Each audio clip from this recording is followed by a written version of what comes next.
هل أتى على الإنسان حين من الدهر لم يكن شيئا مذكورا إنا خلقنا الإنسان من نطفة أمشاج نبتليه فجعلناه سميعا بصيرا إنا هديناه السبيل إما شاكرا وإما كفورا إنا أعتدنا للكافرين سلاسل وأغلالا وسعيرا إن الأبرار يشربون من كأس كان مزاجها كافورا عينا يشرب بها عباد الله يفجرونها تفجيرا يوفون بالنذر ويخافون يوما كان شره مستطيرا ويطعمون الطعام على حبه مسكينا ويتيما وأسيرا إنما نطعمكم لوجه الله لا نريد منكم جزاء ولا شكورا إنا نخاف من ربنا يوما عبوسا قمطريرا فوقاهم الله شر ذلك اليوم ولقاهم نضرة وسرورا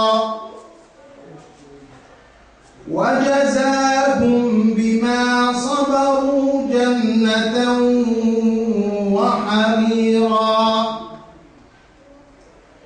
متكئين فيها على الأرائك لا يرون فيها شمسا ولا زمهريرا ودانية عليهم ظلالها وذللت قطوفها تذليلا ويطاف عليهم بآنية من فضة وأكواب كانت قوارير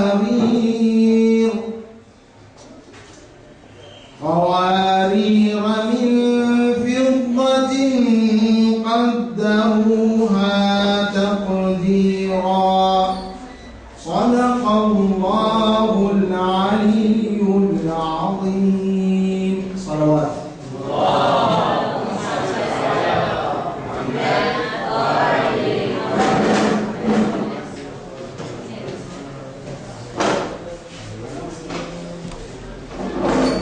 بسم الله الرحمن الرحيم. Assalamu alaikum. Nous sommes ici pour fêter l'anniversaire de la naissance de la nouvelle employée de Maria alayhi salam. Donc je vous souhaite une bonne fête pour cet anniversaire de naissance. C'est le 7e jour du mois de Rajab. Le mois de Rajab est un mois sacré, un mois saint qui était déjà respecté dans l'ère islamique, à l'époque de la Jahiliya, et qui continue à retrouver cet aspect sacré dans la tradition du prophète et dans la sunna du prophète sallallahu alayhi wa sallam. Il a raconté qu'un jour, une personne, un croyant qui s'appelait Omar, est venu voir l'imam Ali et il lui a demandé d'avoir une description du bon musulman. C'est quoi un bon croyant selon l'imam Ali alayhi salam? L'imam Ali, au début, il a commencé par lui dire, mais bon, ne te fais pas de soucis, tu es un bon croyant, il n'y a pas besoin que tu te tourmentes avec ces questions-là, tu peux rentrer chez toi, etc. Mais au moment où il a insisté auprès de l'imam Ali pour savoir quelles sont réellement les qualités du bon croyant, et il lui dit, décris-moi le bon croyant comme s'il était devant moi, pour que je puisse l'imaginer. Et l'imam Ali alors écrit une liste d'à peu près une centaine de qualités qu'a le bon croyant selon lui. Alors cette liste-là est très intéressante et c'est très important pour chacun d'entre nous de la voir, de la connaître et d'utiliser pour se fixer des objectifs au quotidien. Alors, ce récit est tiré d'un livre qui s'appelle Nahj al-Balagha, la voie de l'éloquence, qui regroupe les différents discours de l'imam Ali alayhi salam. Et pour les éléments que j'ai choisis, je me base sur une conférence d'un conférencier iranien qui s'appelle Hossein Hilabi Khomcheni.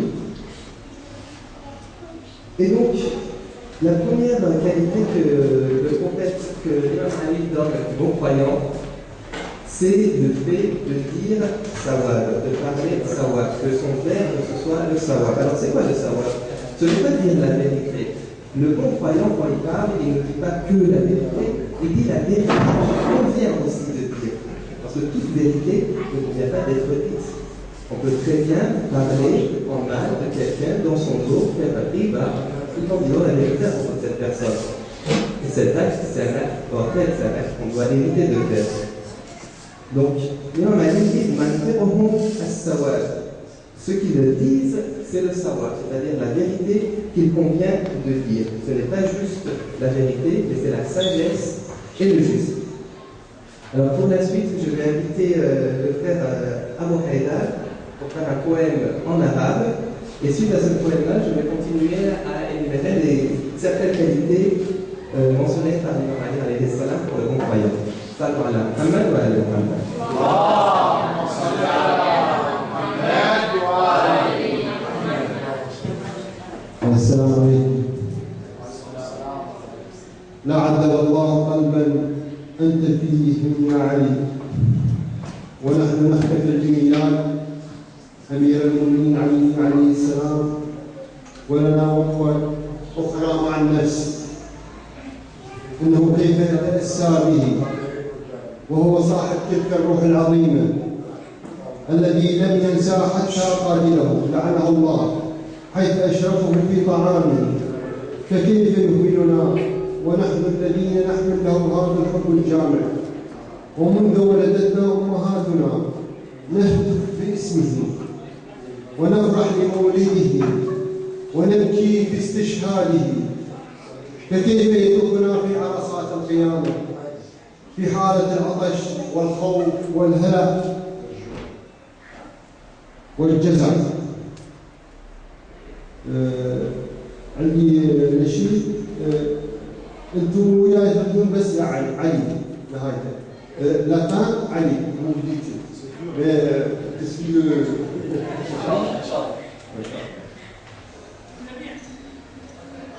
الله الرحمن الرحيم. بعث الإله إلى الأنام محمدا وأتمها بخلافة المولى علي، وتنزل القرآن عند محمد وكمال تأويل الكتاب غدا علي، إلى معالي السماء محمد يرقى فيرقى عند سدرتها علي، ويهاجر البلد الحرام محمد ويبيت مقتديا بمرقده علي، ويقيم صرحا للجهاد محمد، من ذا الذي صرع العداة سوى علي، في خندق الأحزاب نادى محمد، من ذا لعمر فانبرى يمضي علي، وكذلك في أحد أصيب محمد فر الجميع وكان كرارا علي،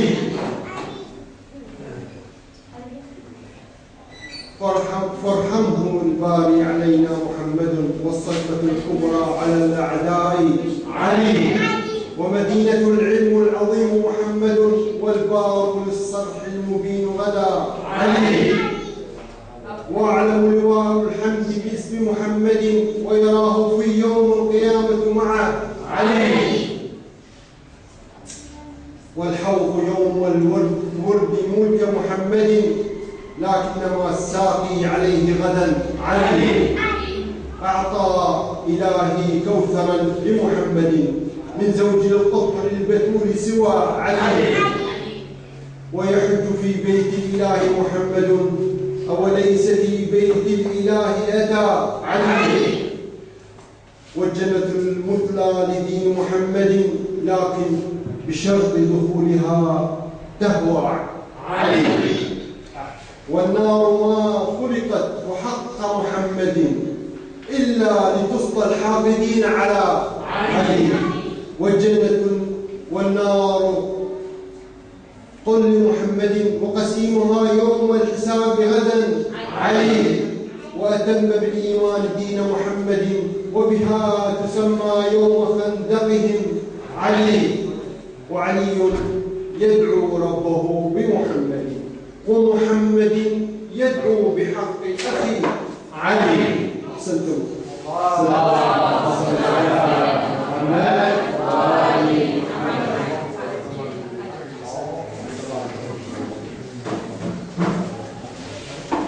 Maintenant, le projecteur pour la diffusion d'un petit film de quelques minutes.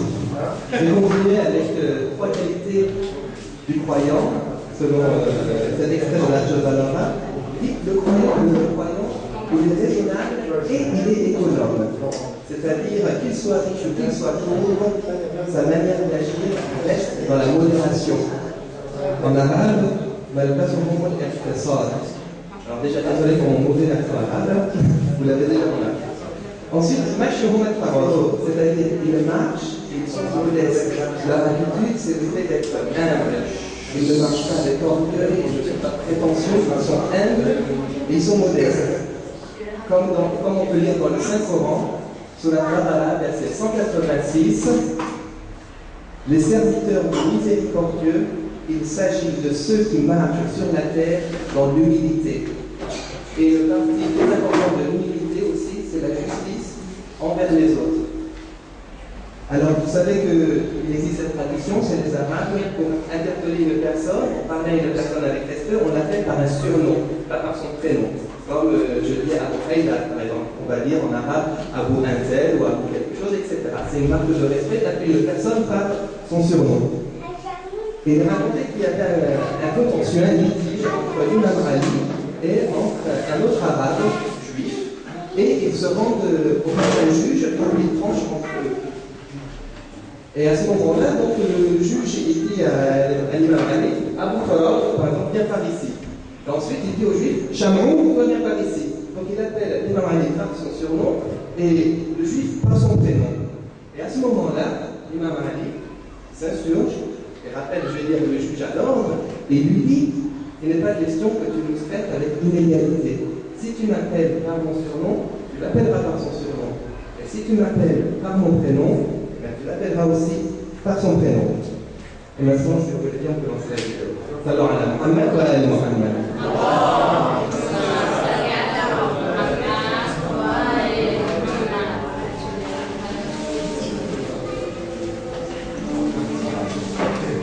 السيدة فاطمة بنت أسد بأنها ولاده وهي في الشهر التاسع منها فأقبلت إلى المسجد الحرام وطافت حول الكعبة ثم وقفت بالدعاء والتضرع إلى الله تعالى ليسهل عليها أمر الولادة قائلة أي ربي إنني مؤمنة بك وبما جاء به من عبدك الرسول وبكل نبي من أنبيائك وبكل كتاب أنزلته وإني مصدقة بكلامك وكلام جدي إبراهيم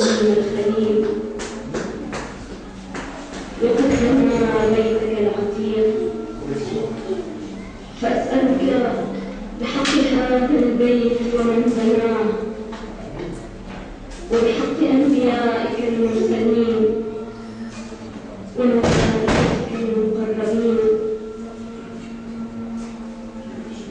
وبهذا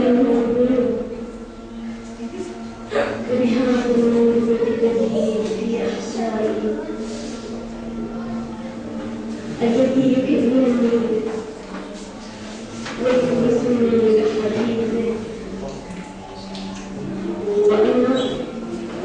وأنا موقنة أنه أحد آياتك ودلائلك إلا يسرت علي ولادتي أي ربي إلا يسرت علي ولادتي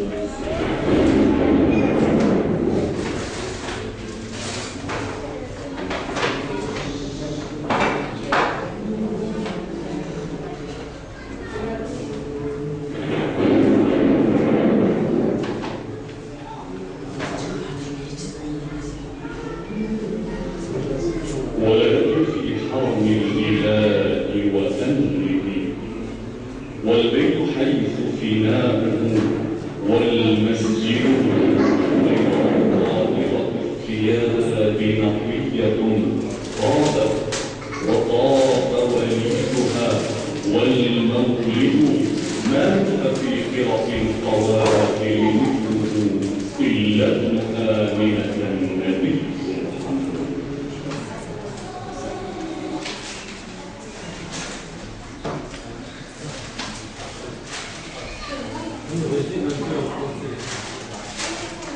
Alors tout le monde est certain, il y a l'arabe non traduit, du français non traduit, du perse non traduit, donc je ne peux pas résumer. Inch'Allah, nous nous prendrons notre intervention, vous allez résumer. Alors, parmi les autres qualités de non-croyants, énumérées par l'imam alayhi salam, c'est la lecture pendant la nuit. Parce qu'il est conseillé de méditer, de réfléchir la nuit venant et d'agir le jour. Il dit qu'il récite des extraits de lecture, des extraits du Coran, et qu'il le lise avec attention et avec réflexion. Il s'arrête sur les phrases, il s'arrête sur les versets, et il réfléchit à propos de la valeur et du sens porté par ces versets. Alors c'est très important aussi de mentionner ici que ce n'est pas que la lecture du Coran qui est visée. Le bon croyant doit se cultiver, doit lire, peu importe l'origine, peu importe la langue de cet ouvrage qui va être lu. Il faut que le musulman se cultive et qu'il recherche la parole de Dieu dans tous les ouvrages où il peut la retrouver, que ce soit Shakespeare, que ce soit Goethe, que ce soit d'autres livres sacrés. La parole de Dieu peut être retrouvée dans beaucoup d'ouvrages. Comme le dit l'imam Ali d'ailleurs, il ne faut pas regarder qui est en train de parler, mais il faut écouter à ce qui est dit. La tanzur ila man qala wanzur ila ma qala. Encore désolé pour l'accent, mais donc c'est la consistance du discours qui est importante, et non pas la personne qui est en train de parler.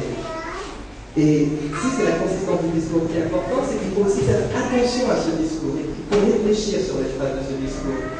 Il y a cette image d'une personne qui est dans le désert du maréchal, c'est-à-dire le jour avant le jugement dernier, il est en train de courir à droite, à gauche dans les tourments qu'on les âmes avant le jugement dernier, et il se rend compte qu'il y a un ange qui est en train de voler au-dessus de sa tête. Il s'arrête à un moment, il demande à l'ange, mais qui es-tu? Et l'ange lui dit, je suis un verset du Coran que tu as lu à un moment donné dans ta vie. Il dit, ah, ça tombe bien, alors aide-moi. Elle dit, désolé, je ne peux pas. Mais pourquoi tu ne peux pas m'aider? Il y a un ange qui est là au-dessus de ma tête, tu ne peux pas m'aider? Oui, mais parce que dans ta vie, tu as juste fait lire ce verset. Tu t'es pas arrêté. Tu n'as pas réfléchi à ce verset. Donc moi, je suis juste là, je t'observe. C'est tout ce que je peux faire pour toi. Alors, maintenant, je vais inviter le frère Cyril pour son intervention à la parallèle entre l'imam Ali et par le prophète. Salam alaikum Muhammad wa ala Muhammad.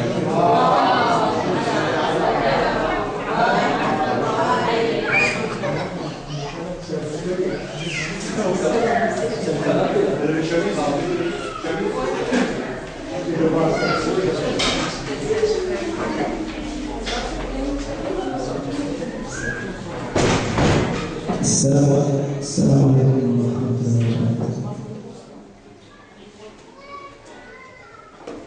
Donc moi j'ai choisi un majlis en fait d'un Sayyid de l'île de la Réunion qui comparait en fait Jésus alayhi salam, le fils de Mariam, avec l'imam Ali alayhi salam. Parce qu'il y a un hadith du prophète Mohammed sallallahu alayhi wa sallam qui compare le prophète Jésus alayhi salam avec Amir al-Mu'minin, l'imam Ali. Il dit: Ô Ali, ta position est comme celle du prophète Isa alayhi salam, dans la mesure où il y a un groupe de personnes, un premier groupe qui t'aiment tellement qu'ils t'ont donné un rang que tu ne mérites pas, un deuxième groupe qui te déteste tellement qu'ils t'insultent du minbar al-Rasoul, et un troisième groupe qui te connaissent véritablement et qui sont tes vrais partisans. Donc, un groupe qui le déifie, un groupe qui le déteste, et un groupe qui le connaît véritablement. Il y a un été de même du prophète Jésus alayhi salam. Donc, premièrement, le groupe de personnes qui l'aimaient tellement qu'ils l'ont considéré comme Dieu. Certaines franges de la chrétienté, certains chrétiens considéraient, étant donné que Jésus pouvait donner la vie aux morts, marcher sur l'eau et donner la vie aux aveugles, guérir les lépreux, il devait être considéré comme Dieu, car personne d'autre ne pouvait produire des miracles de la sorte à part Dieu. Ils disent que Dieu est originellement dans les cieux et qu'il est descendu sur terre par l'intermédiaire de son Fils, sous une forme humaine, afin de guérir l'humanité de ses péchés. Bien sûr, l'islam rejette cette croyance. Un jour, quand Mahmoud amena notre 8e imam alayhi salam devant un prêtre chrétien, ce dernier demanda à l'imam Ali Arida alayhi salam: quelle est votre opinion sur Isa alayhi salam, Jésus?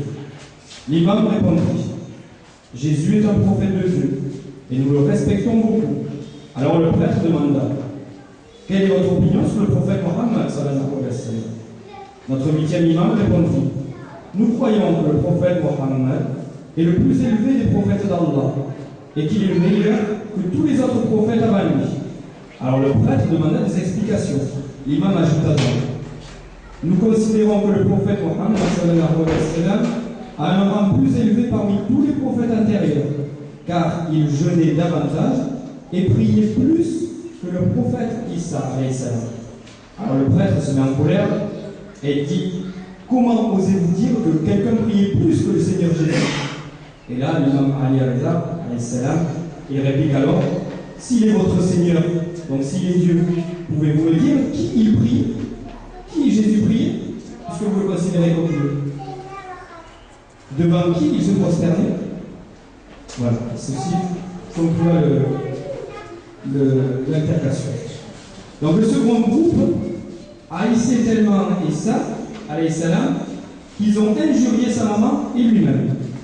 Quand nous lisons la sourate 19, Mariam, du Saint-Coran, nous voyons que les Israélites traitaient la maman du prophète Isa de tous les noms, car elle avait donné naissance par miracle. Pourtant, ils savaient que le prophète Zacharia alayhi salam s'occupait d'elle. Et ils savaient bien que le prophète disait à son propos qu'elle passait les nuits à prier Allah subhanahu wa ta'ala. Et elle passait ses journées à jeûner. Les Juifs avaient l'habitude de se moquer du prophète Isa alayhi salam. Ils lui disaient: vous êtes le roi des Juifs? Ils continuèrent à le traiter de tous les noms. Et ils finirent par aller voir les Romains pour leur dire: ce Jésus pense qu'il est notre roi. Et il veut s'accaparer notre royaume.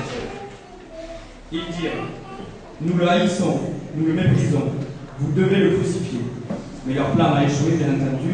Par la grâce d'Allah subhanahu wa ta'ala, le prophète Isa alayhi salam fut sauvé et un de ses ennemis eut la même apparence que Jésus. Et il fut crucifié à sa place. Le troisième groupe, par rapport à Isa alayhi salam, le dernier groupe l'a reconnu comme prophète de Dieu. Donc ceux qui le voyaient comme il était. Dans le Saint-Coran, on mentionne les Ashabul Hujur, le peuple du fossé. Dans la sourate de Buruj, la sourate 87, c'était les chrétiens qui ont été exécutés par l'Empire juif. Les Juifs brûlaient un à un les chrétiens qui considéraient Jésus comme le prophète de Dieu. De la même façon, les Ashab étaient des chrétiens véritables qui considéraient que Jésus est le prophète de Dieu. Ils ne l'adoraient pas, et ils ne lui donnaient pas le rang de Dieu. Maintenant, par rapport à ces trois mêmes groupes qui ont existé aussi, et qui existent toujours d'ailleurs avec l'imam Ali alayhi salam. Le premier groupe est composé de personnes qui aimaient tellement l'imam Ali alayhi salam qui lui ont donné le rang de Dieu. Voilà. Les détracteurs des chiites d'ailleurs accusent parfois les chiites de dire que Ali est Dieu, ou même que Ali était le destinataire du messager de la prophétie, à la place de Mohammed. Donc ces gens-là, on sait très bien que ce sont des égarés et qui n'accordent pas la véritable considération qui est due à l'imam Ali alayhi salam.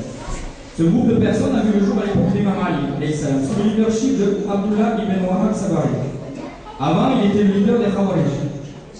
Un jour, il va voir l'imam Ali et lui dit: nous vous adorons car vous êtes Dieu. L'imam Ali lui dit: retirez vos propos et demandez pardon à Allah subhanahu wa ta'ala. Mais notre refusa. Alors l'imam Ali alayhi salam ordonna qu'il soit mis à mort et puis brûlé, car c'est la punition du chien. Ceux qui associent quelqu'un d'autre à Dieu ne doivent pas être enterrés, ils doivent être brûlés. Donc on voit la grosse punition de l'imam Ali forcément, puisque là c'est du chien. Un jour du mois béni de Ramadan, Amir al-Mu'minin alayhi salam était sur son champ et il passa devant un groupe de personnes qui mangeaient. Il leur demanda: pourquoi est-ce que vous ne jeûnez pas? Ils répondirent: c'est parce que nous vous adorons et nous n'avons donc pas besoin de faire les autres ibadats, comme prier et jeûner. Le plus important est notre adoration pour tout. L'imam Ali alayhi salam descendit de son chariot et posa sa joue sur le sol en disant: Allah subhanahu wa ta'ala m'a créé de cette terre, de cette argile, et il me renverra à cette terre, et je ne suis rien d'autre qu'un serviteur de Dieu. Nous avons tous déjà entendu parler des Nusayri et de leur poème à l'égard de l'imam Ali alayhi salam. Un de ces poètes adorait l'imam Ali, il faisait partie des extrémistes. À l'époque de l'Empire abbasside, après Haïba, il se déclarait comme représentant de l'imam al-Mahdi. Vous pouvez atteindre l'imam par mon intermédiaire, clame-t-il. Il y a un groupe de personnes qui déclarent: nous n'avons pas besoin de prier parce qu'Imam Ali alayhi salam est mort en état de prosternation. Aussi, nous n'avons plus besoin de nous prosterner. Bon, voilà. Ces extrêmes-là existent. Et sur les flammes chiites. Un poète déclare: je me pose des questions sur ceux qui proclament qu'Ali est Dieu. Comment doit être notre Seigneur si Ali est son serviteur? On retrouve la même réflexion par rapport à ici. Il y a un hadith du Saint-Prophète sallallahu alayhi wa sallam qui dit: ô Ali, je crains pour toi que les gens ne prennent la poussière de tes pieds pour te vénérer comme Dieu, comme ils l'ont fait pour Isa alayhi salam. Sinon, je formulerai encore d'autres paroles à ta faveur. Donc le prophète sallallahu alayhi wa sallam s'est retenu de donner encore plus de louanges, et il y en a déjà beaucoup sur l'imam Ali, parce qu'il avait preuve effectivement qu'on était une fille, et c'est aussi ce qui s'est passé. Donc cette maladie ne s'est pas arrêtée à l'imam Ali alayhi salam. À l'époque de l'imam Ja'far al-Sadiq, il y avait un groupe de personnes appelées les Khatabas. Ils déclaraient: Ja'far al-Sadiq est Dieu, nous adorons Ja'far al-Sadiq. Notre sixième imam alayhi salam dit à ses compagnons: maudissez ces gens, ce sont des polythéistes et des infidèles. Je ne suis qu'un serviteur d'Allah subhanahu wa ta'ala. Je devrais aussi rendre compte au jour du jugement. Nous, les Ahlul-Bayt, sommes supérieurs, mais nous sommes toujours des serviteurs d'Allah subhanahu wa ta'ala. Le deuxième groupe qui haïssait à tel point l'imam Ali qu'il insultait du minbar à l'Ansour. Ils avaient l'habitude de l'insulter du minbar, à commencer par Muawiyah et Ben Abu Sufyan, puis son fils Yazid, ensuite les membres de sa famille. Chacun d'entre eux maudissait l'imam Ali alayhi salam. Il y avait un homme du nom d'Abdallah ibn Awf qui maudissait Ali ibn Abu Talib alayhi salam avec son tasbih après la salat de Fajr. Quand l'imam Ali alayhi salam a fini sa salat, il lui donna de l'argent. Et nous assistons là à une scène étrange. Ali ibn Abu Talib alayhi salam donne sa part d'argent à celui qui le maudit. Ceci parce que l'imam Ali alayhi salam ne craint pas les gens. Il ne craint Allah subhanahu wa ta'ala. Et son seul objectif est de plaire à Allah subhanahu wa ta'ala. Pour finir, le troisième groupe, c'est le troisième groupe de gens qui connaissent l'imam Ali alayhi salam et sont ses vrais partisans. Ce qu'on appelle normalement les chiites al-Shia. Ils aiment l'imam Ali alayhi salam comme il se doit. Ils obéissent à Amir al-Mu'minin comme il se doit. Ils sont amis avec les amis de l'imam et ils haïssent ses ennemis. Nuit et jour, il prie Allah subhanahu wa ta'ala d'envoyer ses bénédictions sur Imam Ali alayhi salam et sur ses descendants. Salawat.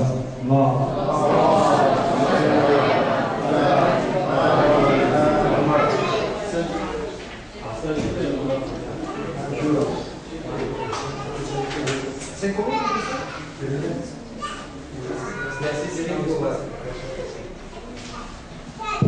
Merci Céline pour cette intervention. Alors juste avant, je parlais de l'importance de lire, de méditer et de se cultiver le soir. Et dans la suite de son discours, l'imam Ali parle des qualités de bons croyants, il parle du fait de mettre en action le lendemain ce à quoi on a réfléchi la veille.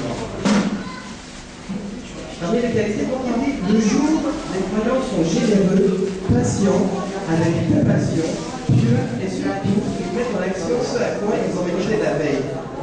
C'est surtout pour éviter d'avoir des personnes qui prêchent la bonne parole et qui eux-mêmes derrière y agissent.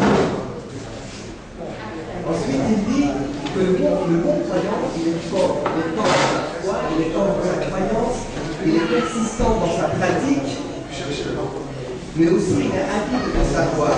Il est avide de savoir, il est avide de science. Il n'est pas avide de savoir tout n'importe quoi.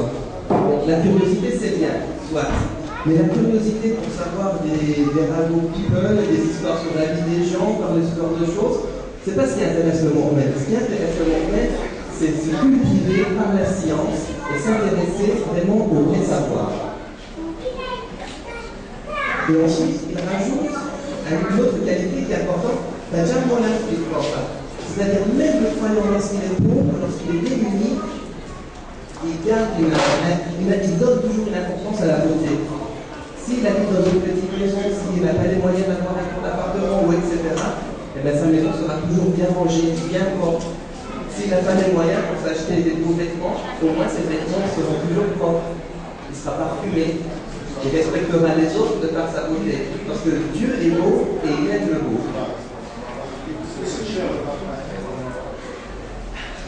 Bon, il vaut chez sa femme. Alors pour la suite, je vais inviter le frère Hussein pour nous raconter quelques anecdotes sur la vie de l'imam Ali et ses enseignements. Salut ala Muhammad wa ala Muhammad.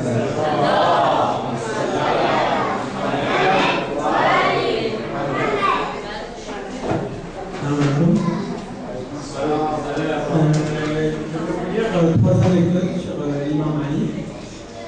Donc la première histoire, c'est une histoire d'une femme qui accouche à Messina. Donc le calife Omar avait ordonné la lapidation d'une femme ayant accouché après 6 mois de mariage. Alors Ali lui rappela 2 versets du Coran. La grossesse et le temps jusqu'au sévrage durent 30 ans. Sourate 46, verset 15. Les mères qui veulent aller jusqu'au bout de l'allaitement allaitent leur enfant 2 années entières. Sourate 2, verset 233. Si l'allaitement peut durer 2 années, fit remarquer Ali, alors le temps de la grossesse peut être de 6 mois. Et Omar annula la lapidation. Donc la deuxième anecdote, c'est l'histoire de la fosse de lion. Ali prononça un jugement au sujet de 4 hommes qui s'étaient empêchés au-dessus d'une fosse où se trouvait un lion. L'un d'eux s'était approché à un deuxième, qui s'était approché à un troisième, et qui s'était approché à un quatrième. Tous étaient tombés et le lion les a tués. Ali jugea que le premier homme était la victime du lion. Il imposa à sa famille de verser à celle du deuxième 1 tiers du prix du sang, à celle du deuxième de verser à celle du troisième les 2 tiers du prix du sang, et à celle du troisième de verser à celle du quatrième la totalité du prix du sang. Et enfin, la troisième histoire, c'est l'histoire du dinar. Ali sort de sa maison et met déjà le pied à l'étrier lorsqu'une femme l'aborde et lui fait part de ses doutes. Son frère est mort en laissant 600 dinars, mais elle n'a aperçu qu'un seul dinar lors du partage de l'héritage. Il lui dit, peut-être mon frère a-t-il laissé une épouse, une mère, 2 filles, 12 frères et toi. C'est exactement cela, dit-elle.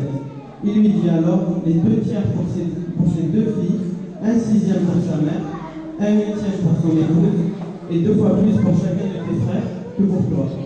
Il reste donc 1 dinar pour elle.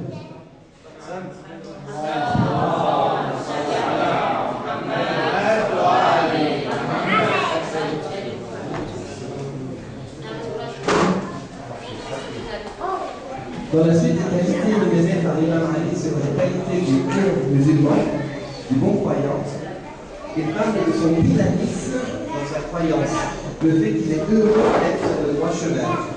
Et il y a un point qui est très sensible. Ici, une personne s'approche du bon croyant pour le féliciter, pour lui faire un compliment sur sa manière d'être. Le bon croyant dit, il se dit, je me connais mieux, je sais mieux qui je suis, et Dieu sait encore mieux que moi qui je suis. Alors je demande à Dieu de pardonner les péchés que seul moi et Dieu savons, que j'ai commis, que les gens ignorent à propos de moi. Et aussi je demande à Dieu de me rendre encore meilleur que ce que les autres pensent à propos de moi. Mais aussi, le bon croyant, il peut très bien se maîtriser. Il sait maîtriser sa colère et il sait aussi maîtriser sa langue. Il ne va jamais injurier quelqu'un. Le bon croyant ne va jamais utiliser des grossièretés, des gros mots. Il va toujours être sage, calme et jamais s'énerver et dédier sa langue à la médisance.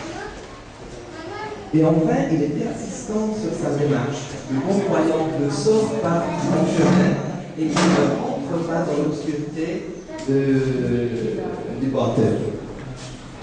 Et surtout, il ne s'appelle pas à l'autre et il n'appelle pas les gens par des surnoms dégradants. Ça, c'est très important. En arabe, c'est-à-dire lorsqu'ils veulent interpeller quelqu'un, lorsqu'ils veulent se parler l'un à l'autre, il y a fait référence à une autre personne, ils vont pas dire vous vous rappelez le manche ou le France ou l'arabe, le petit, voilà. Ils vont pas utiliser ce genre de surnom. Ils vont toujours être respectueux en présence et en l'absence des personnes. Je vais maintenant demander à ma sœur Anaïs de nous lire un poème en persan. Donc j'ai tout le monde qui s'applique ce soir. Il y aura de l'arabe, de la traduction, de la traduction et des iraniens de la traduction non plus. Mais bon, ça va être encore plus difficile que c'est un poème ici. Salam ala Muhammad wa ala Muhammad.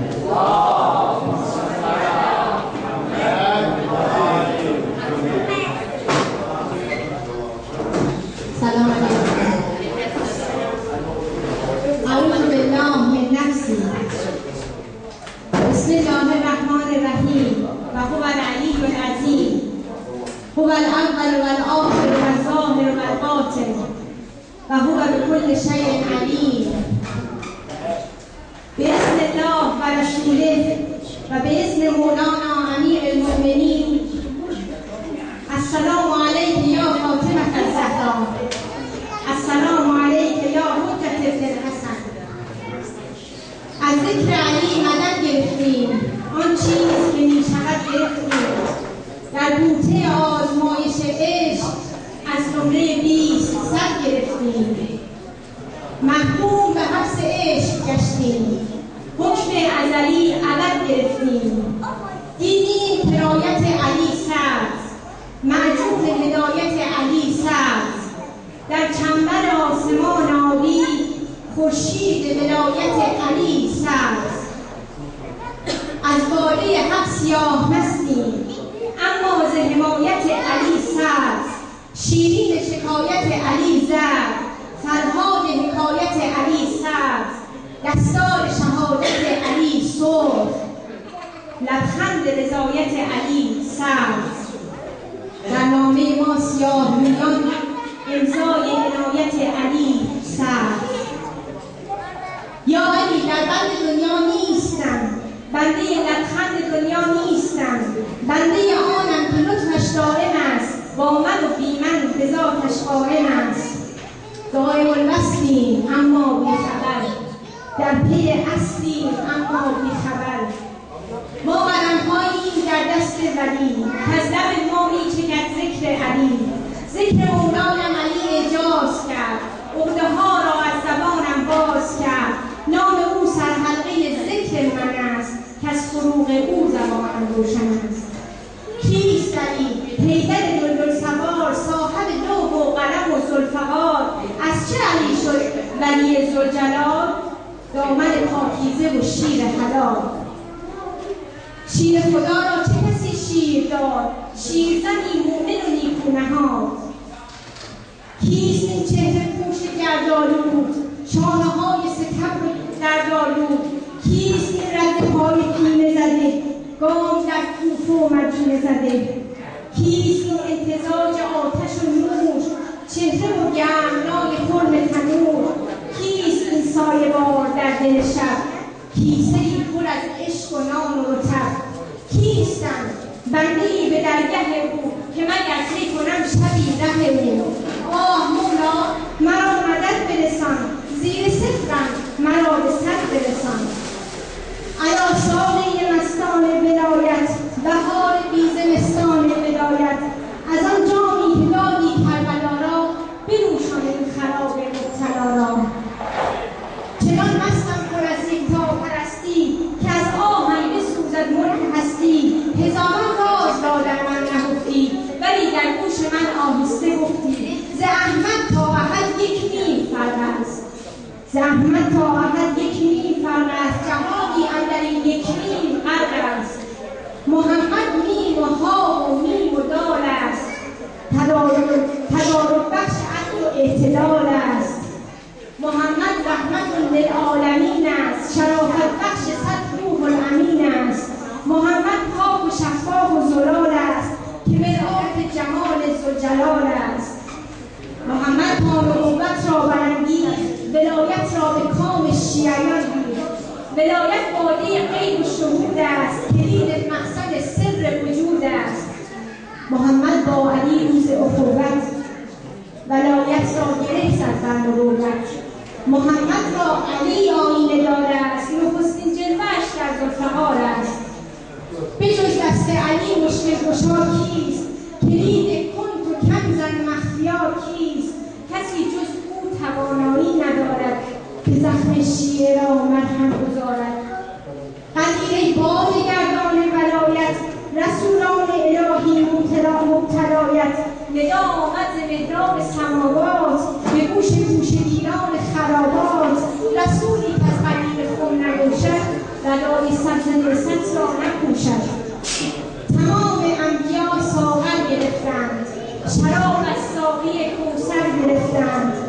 علی ساقی قندان بلاکش، بده جامی که می سوزان در آتش.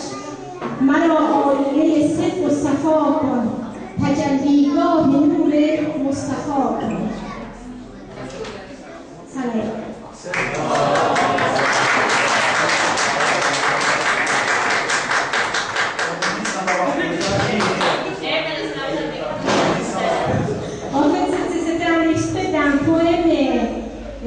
Récité par un poète iranien, poète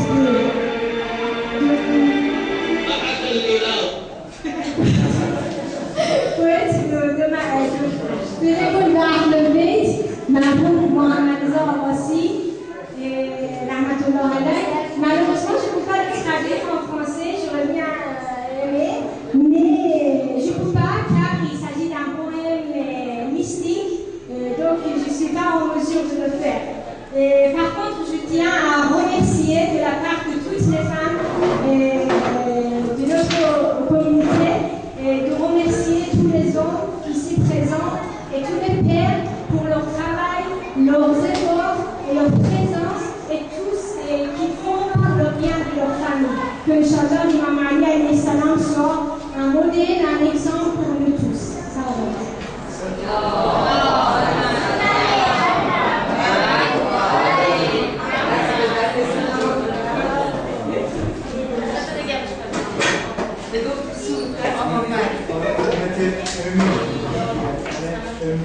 Oui, nous sommes très émus.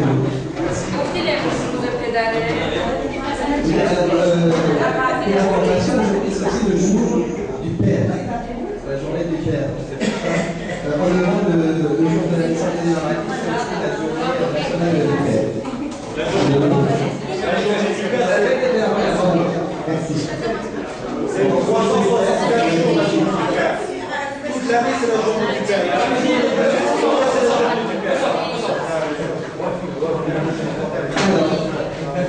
Deux dernières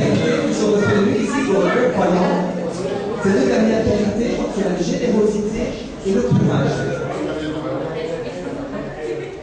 Alors, il existe une histoire, c'est un homme qui était venu auprès de l'imam Ali alayhi salam pour lui demander quelque chose, une faveur, parce que l'imam Ali, il avait une connaissance, il avait peu de droits, etc. Il voulait lui demander une faveur, quelque chose qui ne devait pas lui revenir en vérité. Et tout naturellement, l'imam Ali l'avait envoyé chez lui. Non, mais moi je ne donne pas quelque chose qui ne doit pas t'appartenir.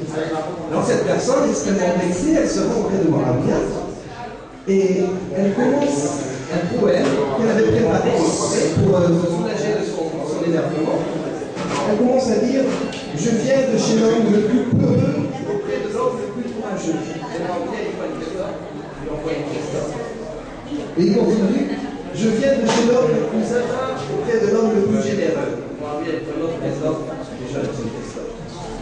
Et comme ça, il continue à chaque vers, il reçoit une pièce d'or, il continue à réciter son poème. Et bon, quand il avait un peu de pathos, il s'approche de lui, il tape derrière l'épaule et il dit: moi, je connais l'imam Ali beaucoup mieux que toi. Il est tellement courageux que le dos des plus courageux tremble de sa peur. Et il est tellement généreux que s'il avait des sacs d'or et des sacs de blé, il préférait commencer à partager les sacs d'or avant d'ouvrir les sacs de blé. L'homme, il est très connu, il dit: mais alors pourquoi tu m'as donné toutes ces pièces d'or? Quand tu m'as écouté mon poème, maintenant tu me dis: je connais mieux Ali que toi, il est généreux, il est courageux. Alors quand il montre sa bague, il dit: c'est pour cette richesse que je chéris et ce pouvoir que j'ai et que je veux garder. Donc voici Muawiyah qui fait l'éloge du courage et de la générosité de Muawiyah avec ça. Pour la suite, je vais inviter le frère Abu Mahdi pour vous donner quelques enseignements sur Muawiyah avec ça. Salam ala Muhammad wa ala Muhammad.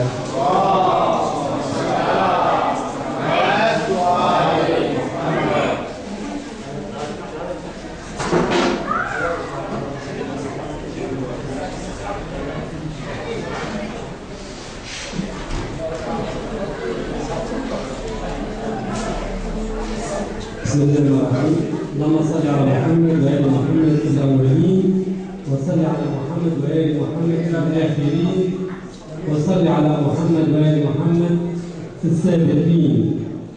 اللهم صل على محمد وآل محمد في الملأ الأعلى. On vous félicite pour l'anniversaire de l'imam Mahdi et on nous donne aussi nous de peut-être Al-Hujja, notre imam qui nous surveille et qui nous attend à célébrer la naissance de son père, l'imam Ali. Donc je vais chercher à peu près en un quart d'heure, en 5 minutes, je vous donne une chronologie de la vie de l'imam Ali. Bref. Donc vous connaissez que l'imam Ali est né à l'intérieur de Kaaba, comme il a montré la vidéo, à 30 ans après la naissance du prophète Mohammed sallallahu alayhi wa sallam. À l'âge de son père, c'est Fatima bint Hassan, c'est une femme hachimite, ça veut dire elle rejoint la famille du prophète Mohammed sallallahu alayhi wa sallam. Son père, le père de l'imam Ali, c'est l'oncle du prophète Mohammed sallallahu alayhi wa sallam. Donc l'imam Ali, il est né par deux hachimites. Hachimite, le Hachim, c'est le grand-père, l'arrière-grand-père du prophète Mohammed sallallahu alayhi wa sallam. Donc les deux, le couple, ils ont fait naître l'imam Ali, c'est des hachimites. À l'âge de 2 ans, suite à un déficit financier, il a confié l'imam Ali à l'éducation au prophète Mohammed, au couple, ça veut dire le prophète Mohammed sallallahu alayhi wa sallam et Sayyida Khadija.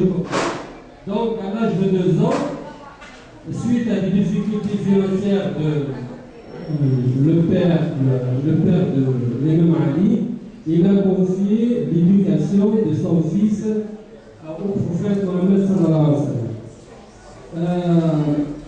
jusqu'à l'âge de 10 ans, il fait souvent l'imam Ali le parcours de la maison du prophète Mohammed vers la grotte de Hira, où il fait le prophète Mohammed sa méditation. Donc, à son tour, parfois, c'est lui qui a